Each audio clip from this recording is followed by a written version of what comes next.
Hello there. So, I just watched the series The Fall of the House of Usher, and honestly, I didn't know going into it what it was going to be about. I had no clue, absolutely no idea, because the only thing I know of Usher is that one singer, and I have already forgotten. Let It Burn. Yeah, that's the only name I could think of. I was like, maybe it's a documentary, and okay, it's actually a pretty interesting series. It's basically a family that is falling apart. They're in the courtroom. They're they're a company that creates pills, and already I was like, "Yep, this seems pretty hits pretty close to home for me." Because heck, I was medicated as a child. I was like on 18 pills for every day for an entire year, 2 years, 3 years, something like that.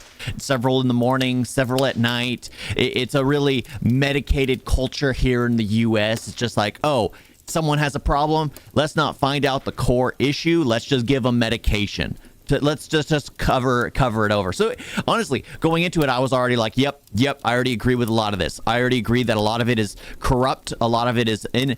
So it was basically a company being taken to court by the government of all things, which it's like the government's normally the one backing these companies, but you know what, they're trying to avoid that. They mentioned it near the end, but I was like, all right, it's okay. But this company was basically selling a pill that was taking a lot of lives, which that's always the case because drugs are addictive. Drugs can always be taken out of hand. So it's just like, yeah, that's common sense. But honestly, it was pretty interesting because the family starts being killed. You start off basically at the funeral of, there's like 3 coffins there, and it's all the main Roderick Usher, the father of the company, and he has his twin sister who happens to be a genius who, yeah, and you just start finding out what the heck happened. Why are all these guys dying? So he starts telling his story because he already knows he's going to die, so he confesses to everything. He starts telling a story about how his kids dies to the defense attorney. What? I need to really figure out that because, yeah, but whatever. To the other attorney, the one that's against him. And I got to say, one thing I loved is his attorney is Luke Skywalker himself. Luke Skywalker himself. And I got to say, it's nice to see him back. Mark Hamill acting once again. And you can tell why he's acting because Star Wars isn't the empire it used to be.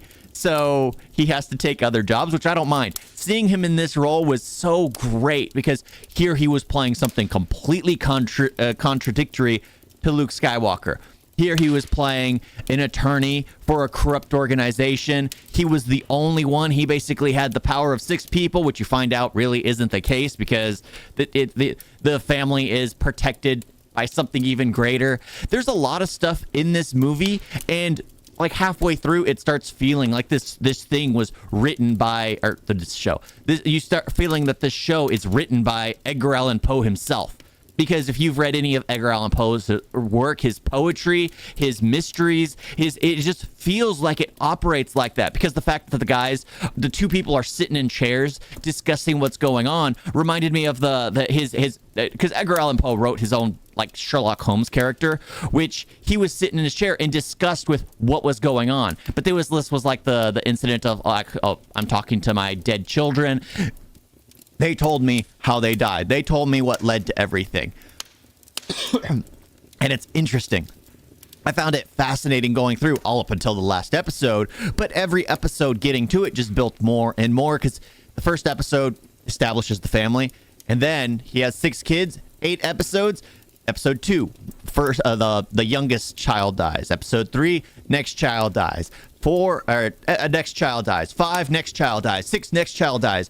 And you see kind of how they died before you even see how they died. So when the first one who was burned with acid, he's basically looking at his father while he's doing the interview with the other attorney, and yeah, he's burnt to a crisp. So you're like, oh, okay, something happened to him. But it was pretty unique. It was pretty unique how every action had something. One thing that bothered me was it made it seem like they had a choice. Because in the beginning, I'm assuming she's deaf. She kept going to every person and giving them a choice. But I guess the choice was they could either die in peace or they can die in agony. If they would have made the right choice, they could have died in peace like one of them, instead of dying in agony like the rest. But there's a lot of little things that are just like, because you hear while he's doing the interview, there's all this noise down in the basement. My mind went to something else. My mind went to she was trying to finish her project because one thing that his twin sister, Roderick's twin sister, Madeline, wanted was to live forever. And we've seen movies where people try to download their consciousness into AI to basically be the future project. The thing that was most disturbing, I gotta say, was Lenore being downloaded into a computer, and I was just like, that's not gonna sound good. That's gonna sound very, very weird. It does turn out to be very weird, and that's what's tragic. I think that was one of the most tragic things there, is that part about Lenore. I'm not gonna spoil much of anything. I'm just gonna say that it was just unique to watch it. But the last episode, I gotta say, it felt, I don't know, it felt off. Because I was thinking this Madeline, the woman who wanted to live forever, the woman whose goal was to live forever, I was thinking she was going to rush because she knew that night was going to be the last time they were going to be able to live. She was going to be trying to download her consciousness into a computer. And like, that's why all the banging was down there. That's why all that, because she was working hard to try and finish her task, moving things, hooking up consoles together. And it was going to end up being this atrocious thing. This atrocious, tortured mind that she would have ended up creating. A body that cannot die because its mind is half uploaded on, because that would have been horrific to watch. Instead, it was kind of lackluster because they kept talking about, one thing throughout the show is Madeline kept saying it's like how she wanted to be something about the Egyptians, something about how it was done. She got one of the things that pull out the brains. And yeah, the brother wanted to honor her in that way. And it kind of went to go back to the beginning where their mother basically woke up from the dead and killed their stepfather. And that's at the very beginning. So that's not really a spoiler, but they kind of wanted to reimagine that. The one thing I wish was done is they would have established who Death was. Who is she? Because I'm just assuming she's Death. She made a deal with the family, the Ushers, and they basically accepted it. And then the repercussions afterwards of what happens. I guess that could be considered a spoiler. But in anyways, that's obvious because they mention it over and over and over again. The one thing I wish was done, because they keep talking about Pym, Mark Hamill, Luke Skywalker himself. They keep talking about him, how he's this mythical character, how he did all this stuff, how he has a past. I kind of wish he knew what she was after he met her. I kind of wish he had an inkling, more of an understanding than anyone else. Why? Because it would add more to the mystique of Arthur Pym.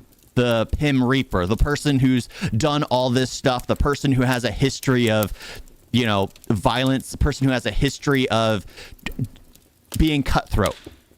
It was interesting. I wish he would have been able to say he knew who she was, because at least in my mind, I would have been like, okay, somebody knows. Somebody has an understanding. Even if he wouldn't have said it, he would have been too afraid to say it. There was a reason why he would refuse to make a deal with that kind of entity. Would have spoken more volumes than him just saying, no, I'm not going to. I think he should have had an inkling on who she is. I think that would have been far more powerful than him than nobody knowing. Because if he knew and refused to say it, I think that would speak far much more than just keeping it quiet the entire time. Because is she Death? What is she? And it is. I think her name is Rachel Weisz. It was nice seeing her in a role where she was just playing various characters. Oh, she's always going to be Miss O'Connell. Perfect. And that's the role where I originally saw her, and that's the role where she basically did amazing. It's funny how she's returning to basically a mummy-like role where she's the goddess of death. Like, this could be connected to the Mummy universe somehow.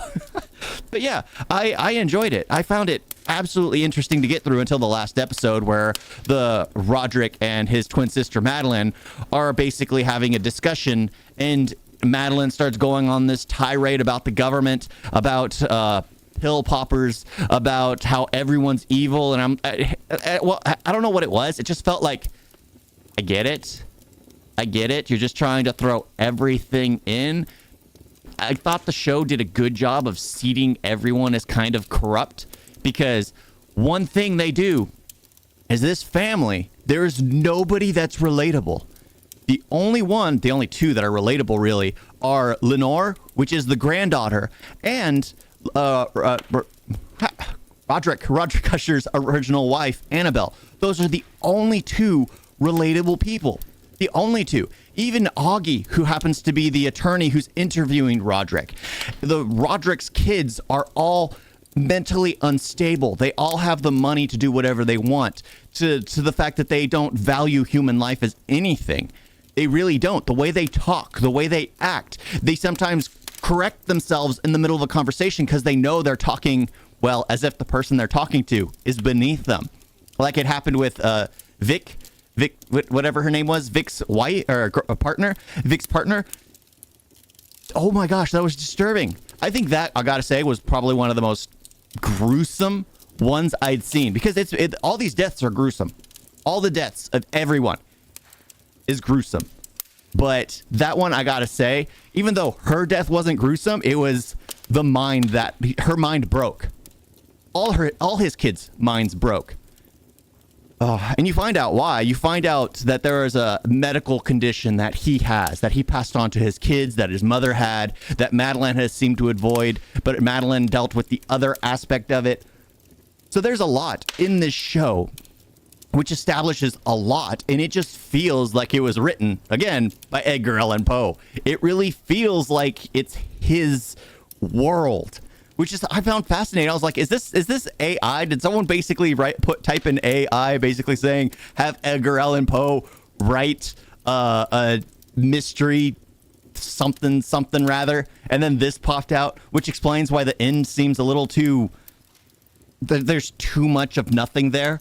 Because if you've ever written or had AI try to write something, it comes up with, normally it starts out pretty interesting, and then at the very end, it just goes really weird. And this one seemed to go really weird, even though it works for the story they were doing. I just didn't care for it, because I was like, all right, after Lenore, it felt like everything else was just being pushed. Everything else was just there for fluff. But I definitely recommend this show, even though the characters themselves are unrelatable, even though the guys themselves are, for the most part, betas. Like the few straight guys they have, they're all beta males, and the ones that are more, open seem to be more strong, more masculine. It's funny how the ones that are straight are written now as like weaker guys, because their wives are always the more powerful ones, which is fine. Most married men know that they don't have the real power, but they don't act the way this is. So it was kind of interesting. It was like, okay, I get it, but I don't get it. But in the end, you get past that. You get to the fact that they're just crazy. It's a family of nut jobs, basically. And it's like, all right, you get to watch them all perish in like the worst ways, and you can see why, because they were all given an option to do a better thing, to pass on easily, but because they do something so horrendous, especially like the oldest, he does something, he goes crazy, he goes off the wall crazy, and it's just like, yeah, it makes sense. All the people have to do is just forgive, talk with people, understand, but they're so used to having all the power that they let it control them.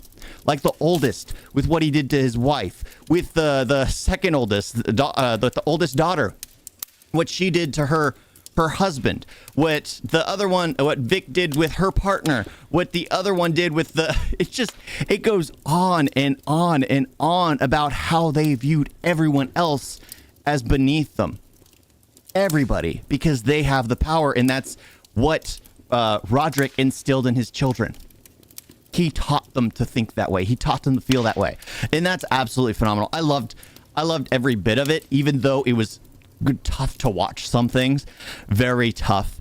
But in the end, it was just like, as gruesome as it is, as dark as it is, it was entertaining. And especially seeing a family like that being butchered. It's cathartic, I guess is the word.